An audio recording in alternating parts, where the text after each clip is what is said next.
Hello students, welcome to PPPN online classes, and in today's video session we will read a poem that is from the book Beehive, the fourth poem, and its name is The Lake Isle of Innisfree. It is written by William Butler Yeats, जिन्हें हम W.P. Yeats के भी नाम से जानते हैं. He is a very well known poet who belongs from Ireland. He was born on 13 June 1865 and died on 28 January 1939. He was a famous dramatist, prose writer, and foremost figure of 20th century English literature. He wrote many poems जो कि जिससे कि उन्हें काफ़ी ज़्यादा जो है fame जो है उन्होंने गेन किया. And in 1923 he received Nobel prize for literature. ये बात हुई हमारे जो राइटर हैं उनकी.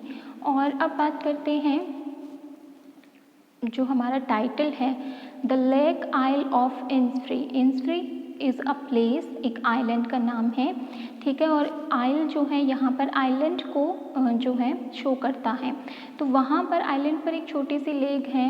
As you can see in the picture एक हाउस बना हुआ है, पास में लेक है और आसपास में नेचुरल ब्यूटी जो है वो फैली हुई है. सो इसी नेचर से रिलेट करते हुए येट्स जो है उन्होंने ये पोएम जो है वो लिखी है. इंट्रोडक्शन देती हूँ मैं इस पोएम का कि ये पोएम जो है वो एक लिरिक पोएम है, यानी कि गा सकने वाली पोएम है. It is a musical poem also. It explore the poet's longing for peace and tranquillity of Innisfree, a place where he spent a lot of time as a boy. यानी कि कहते हैं कि बचपन जो है, बचपन से जुड़ी जो यादें हैं, वहाँ की जो मिट्टी की खुशबू है वो इंसान कभी नहीं भूलता. सेम चीज़ इनिसफ्री जो आइलैंड है वहाँ पर हमारे जो पोइट हैं येट्स, उन्होंने क्या किया है, अपना बॉयहुड जो है वो स्पेंड किया है. इसीलिए हर टाइम उनका मन चाहता है कि वो जो है वहाँ पर जाएं और उस चीज़ को, उस नेचर को एक बार फिर से एंजॉय करें. वही चीज़ हमें यहाँ पर पढ़ने को मिलती है. Innisfree is the name of a place, एक जगह का नाम है. It is very quiet place, बहुत शांत जगह है. And that is the reason the poet wants to go there. और इसीलिए पोइट जो है वो हमेशा ये चाहते हैं कि वो वहाँ पर जाएँ. He has very sweet memories of that place. That is why he wanted to go back to the lake island of Innisfree. बहुत अच्छी मेमोरीज़ हैं उनके पास में और उनका मन जो है वो हमेशा यही करता है कि वो क्या करें, वापस जो है इनिसफ्री जाएं और उस चीज़ को एक बार फिर से इंजॉय करें. पोएम देखते हैं, पोएम का एक्सप्लेनेशन देखते हैं line to line and word to word. I will arise and go now. मैं अभी जो हूँ उठूँगा. अराइज मतलब get up and go now, और अभी जाऊँगा. और कहाँ जाने की बात कर रहा है, गो टू इनिसफ्री. कहाँ जाऊँगा मैं, इनिसफ्री जाऊँगा, उस प्लेस पर, उस जगह जाऊँगा. And a small cabin built there. और वहाँ पर मैं क्या करूँगा, एक छोटा सा कैबिन, एक हट टाइप जो है वो बनाऊँगा. किस चीज़ का बनेगा वो, clay and battles made.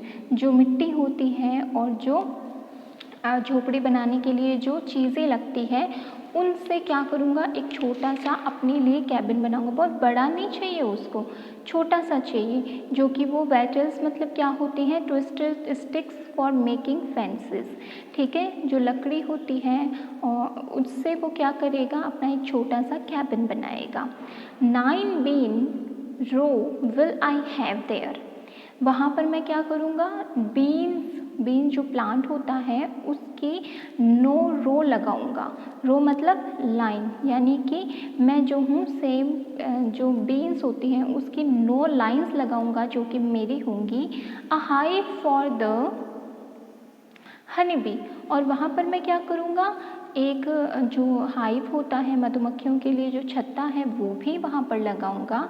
And live alone in the bee loud glade. और वहाँ पर आराम से अकेला रहूँगा। और बी लाउड ग्लैड का मतलब जो है होता है open space in a forest, और बी लाउड का मतलब जो हनी बीज का साउंड आता है वो, यानी कि उस घने जंगल में जहाँ पर अकेलापन से मैं आराम से रहूँगा और वहाँ पर वॉइस किसकी आती रहेगी, हनी बीज की आती रहेगी। ओके, राइज का मतलब stand up and get up, cabin का मतलब होता है यहाँ पर room. Then we have wattles का मतलब होता है twisted sticks for making fences and walls. Glade का मतलब होता है क्लियरिंग या open space, and bee loud refers to the sound made by the buzzing of the tree. तो एक बार जो है इसका हम एक्सप्लेनेशन देख लेते हैं कि I here refer to the poem William Yeats. यहाँ पर आई जो है, जो कि हमें फर्स्ट लाइन का फर्स्ट वर्ड दिखाई देता है, वो किसके लिए रेफर होता है, वो W.B. येट्स ने अपने लिए रखा है। और W.B. येट्स जो है वो आगे कहते हैं कि he wanted to go to Innisfree, वो इंसफ्री जाना चाहते हैं। ओवर देयर, और वहाँ पर he will build a small room for himself with clay and small sticks which are use to make the walls और the fences of the cabin. वो वहाँ पर एक छोटा सा कमरा बनाएंगे खुद के लिए, और वो कमरा किससे बनाएंगे, क्ले से और स्टिक से, जिनसे कि छोटे छोटे जो हैं कच्चे मकान बनाए जाते हैं। As he will need some food to eat also, और उन्हें खाने के लिए कुछ खाना भी चाहिए होगा। So he will grow 9 rows of beans near his room, अपने घर के कैबिन के करीब ही वो जो है 9 लाइन्स लगाएंगे, किसकी, बीन्स के प्लांट की। Also he will get the honey from the honey bee hive, और पास ही में हनी चाहिए होगा उनको, तो उसके लिए वो क्या करेंगे, हनी बी लगा देंगे, जहाँ से वो हनी बी हाइव लगा देंगे जहाँ से उन्हें हनी मिल सकेगा। He says that the open space where he will build his room will be full of buzzing sound of the bees, and over there he will live all alone in peace and tranquility. और वो आगे कहते हैं कि उस open space में और आसपास कोई भी नहीं होगा, वो अकेले रहेंगे और साउंड केवल किसका आएगा, या तो बहते हुए पानी का या फिर बजिंग ऑफ द बीज का आएगा। तो वो कहते हैं कि मैं वहाँ पर अकेले आराम से बहुत ही शांति के साथ में रहूँगा। The second stanza is and I shall have some peace there, और वहाँ पर मुझे क्या मिलेगी, थोड़ी शांति मिलेगी। For peace comes dropping slow, dropping from the wells of the morning to where the cricket sings। ठीक है, क्योंकि पीस, फॉर पीस जो है वो क्या करती है, ड्रॉपिंग स्लो, ड्रॉपिंग का मतलब होता है कमिंग, धीरे धीरे आती है। कैसे आती है, dropping from the veils of the morning. Veil का मतलब होता है, as you can see in the picture, जो गर्ल्स होती हैं वो मेनली घूंघट लगा के रखती हैं या अपने चेहरे को कवर करके रखती हैं। तो इसी तरीके से जो मॉर्निंग है वो क्या करेगी, वो एक वेल में रहती है और उस वेल को हटा करके, यानी कि जब रात होती है तो रात तो हो गया वेल, और जब मॉर्निंग हुई तो वो वेल हटा और फिर जो है वो धीरे धीरे जो सूरज की किरणें हैं वो दिखाई देने लगती हैं। To where the cricket sings, और रात में जो क्रिकेट हैं वो क्या करते हैं, गुनगुनाते हैं, झिंगुर जिन्हें हम कहते हैं। तो सुबह से लेकर शाम तक वो किस चीज़ को एंजॉय करेगा, पीसफुलनेस को। There is midnight's all a glimmer, और आधी रात में क्या होगा, सब जगह चमक दिखाई देगी।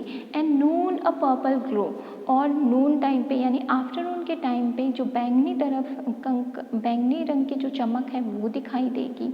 And evening full of the linnet's wings, और शाम में क्या दिखाई देगा, लिनेट। लिनेट क्या होता है, a kind of bird that is brown in colour, and grey bird जो है वो होता है, यानी ब्राउन और ग्रे का मिक्स होता है, एक तरीके का बर्ड होता है जिसकी बीक क्या होती है, थोड़ी छोटी होती है। तो वो क्या यहाँ पर कहना चाहता है कि मैं यहाँ पर एकदम शांति से रहूँगा। सुबह से लेकर शाम तक झिंगूर गाना शुरू कर देते हैं और पीसफुलनेस जो है वो सब जगह रहती है, और वहाँ पर जो नाइट्स होती है वो ग्लिमरिंग होती है, चमकीली होती हैं, और जो इवनिंग्स होती हैं उसमें लिनट्स जो है वो अपने पंख फैला के उड़ते रहते हैं, और जो आफ्टरनून होता है वो कैसा होता है, पर्पल होता है। सो Linnet, a small bird, small and brown and grey bird with a short beak, और गेमस मतलब which is shining. Okay, so इस स्टेंजा में हमने क्या पढ़ा देखते हैं.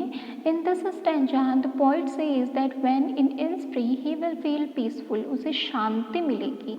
And he says that the feeling of peace is felt slowly and gradually, धीरे धीरे ये चीज़ महसूस होती है.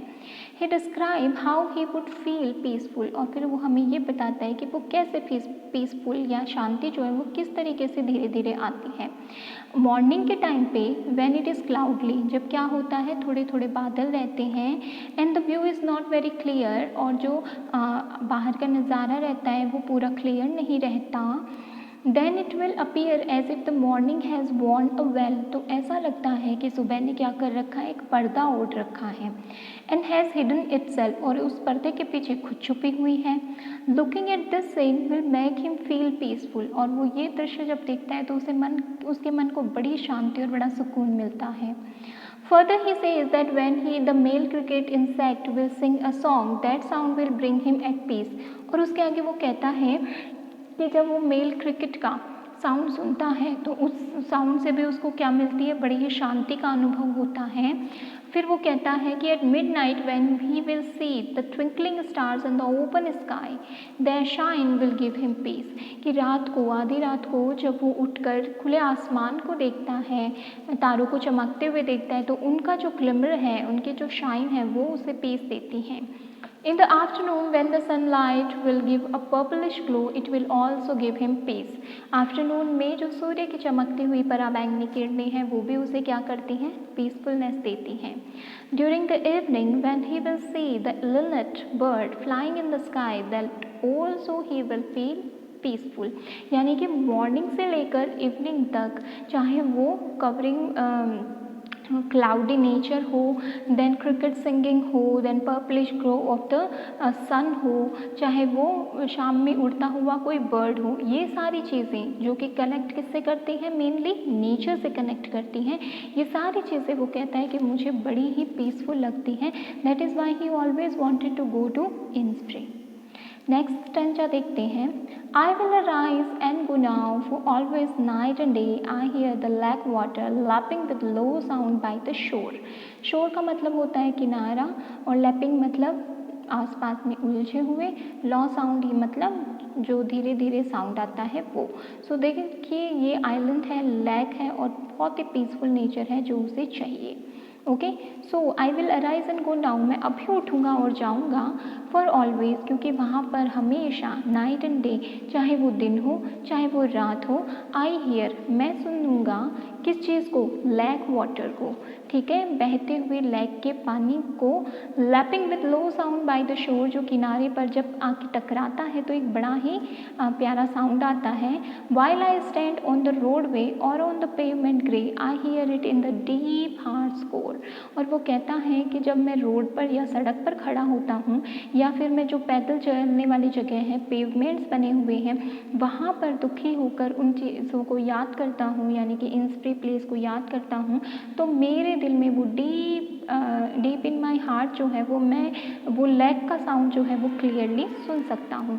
नाइट एंड डे मतलब ऑल टाइम. लैपिंग मतलब स्ट्राइकिंग, यानी कि जब पानी जो है वो किनारे पर आता है और फिर वापस जाता है तो एक तरीके का साउंड आता है. हार्ट स्कोर मतलब the inner most part of the heart. तो यहाँ पर जो पॉइंट है वो कहना चाहता है कि he will stand up and go to Innspree all the time. The sound of the lake water striking the shore repeats in his mind. क्योंकि वो बिल्कुल वो एक सिटी में है, बट उसके माइंड जो है उसमें हर टाइम पर एक साउंड चलता रहता है. वो किस चीज़ का है, किनारे पर आती हुई पानी का. The sound attracts him toward the lake, और वही आवाज़ जो है वो उसे उस लेक की तरफ अट्रैक्ट करती है. वेरेवर ही इज़, वो चाहे कहीं पर भी हो, either standing on the roadway और on the grey coloured pavements, चाहे वो क्या हो, किसी रोड पर खड़ा हुआ हो और जो चलने का जगह होती है ग्रे कलर जिसको पेंट किया गया है वहाँ पर हो. ही hears the sound deep in the inner most part of his heart, तो उसे वो जो लेक वाटर का साउंड है वो अपनी धड़कनों में भी कहीं पर सुनाई देता है. लिटरेरी डिवाइसेस की बात हम करें अगर इस पोएम में, तो राइमिंग स्कीम है इसकी A B. अलिट्रेशन, अलिट्रेशन मतलब repetition of a consonant sound in two और more closely placed words is called alliteration, जिसका कि हाइव है, हनी बी है, तो एच का साउंड रिपीट हुआ, लैक, लैपिंग, लो, यहाँ पर जो है एल साउंड जो है वो रिपीट हुआ है। फिर रिपीटेशन देखें तो आई will arise and go now stanza first में और स्टेंजा 3 में ये लाइन रिपीट हुई है, that is why repetition literary term का यूज़ हुआ है। Then personification, morning is personified, क्या कहा गया है, जैसे कि एक लेडी जो है वो वेल लगा के रखती है, वैसे ही मॉर्निंग जो है उसने भी क्लाउड्स के पीछे, क्लाउड्स को अपना वेल बनाकर वो उसके पीछे जो है वो ढकी हुई है। देन मेटाफर की बात करें तो क्लाउड्स को किससे कंपेयर किया गया है, वेल से, यानी कि पर्दे से। तो मेनली 4-5 जो है इसमें 4 जो हैं इसमें लिटरेरी डिवाइस यूज़ किए गए हैं। फिर अगर मैं बात करूँ समरी की, तो एक बार समराइज इसको देख लेते हैं कि पोइट रिमाइंड जो करता है वो अपने पास्ट को करता है, अपने बॉयहुड टाइम को करता है, जब उसने लैक आइल ऑफ इंस्प्री जो एक पीसफुल प्लेस है, एक शांति से भरा हुआ प्लेस है, वो विजिट किया था।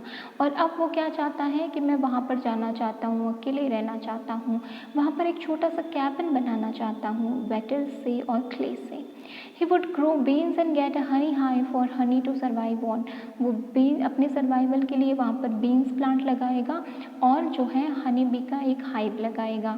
उसके बाद में वो कहता है कि सराउंडिंग जो है वो बहुत पीसफुल है, वहाँ से क्लाउडी मॉर्निंग दिखाई देती है, शाइनिंग स्टार्स दिखाई देते हैं, ग्लोइंग सन दिखाई देता है, उड़ते हुए पक्षी दिखाई देते हैं। तो एक इंसान को रिलैक्सेशन के लिए और क्या चाहिए, प्लीजेंट साउंड चाहिए, जो कि क्रिकेट जो है वो गुनगुनाता है। तो ऑलमोस्ट बहुत ही अच्छा और एक नेचर के करीब जो है वो रहना चाहता है। फिर वो कहता है कि जो साउंड है अपने दिल में जो उसने सुन रखा है किस चीज़ का, लैक वाटर का, वो आज भी उसके माइंड में, उसके दिल में कहीं पर गहरा जो है उसे सुनाई देता है। इसीलिए वो क्या करता है, एक अर्ज करता है, एक हमेशा कॉल करता है कि मुझे वहाँ जाना है। वो कहता है कि मुझे वो जगह बुला रही है। He hears the sound everywhere, हर जगह पर उसे वही साउंड सुनाई देता है, चाहे वो किसी क्राउडेड रोड पर हो या फिर किसी कच्ची जगह पर चल रहा हो, कोई फ़र्क नहीं पड़ता, क्योंकि सिटी की लाइफ क्या होती है, शोर से भरी हुई, और इस शोर से तंग आ चुका है वो। इसीलिए वो कहता है कि अब मैं वहाँ जाना चाहता हूँ जहाँ पीस है, और पीस कहाँ पर है, इंस्प्री में। This indicates that he wants to escape from the artificial life of the city into the peaceful surrounding of nature. और वो इसमें हमें क्या एक क्लियर विज़न दिखाई देता है कि पॉइंट क्या चाहता है कि वो सिटी की आर्टिफिशियल लाइफ को छोड़ करके जो नेचर है, जो सुकून वाला एरिया है, वहाँ पर जाकर बच जाए। सो होपफुली आपको समझ आया होगा। This is it for today. Thank you everyone.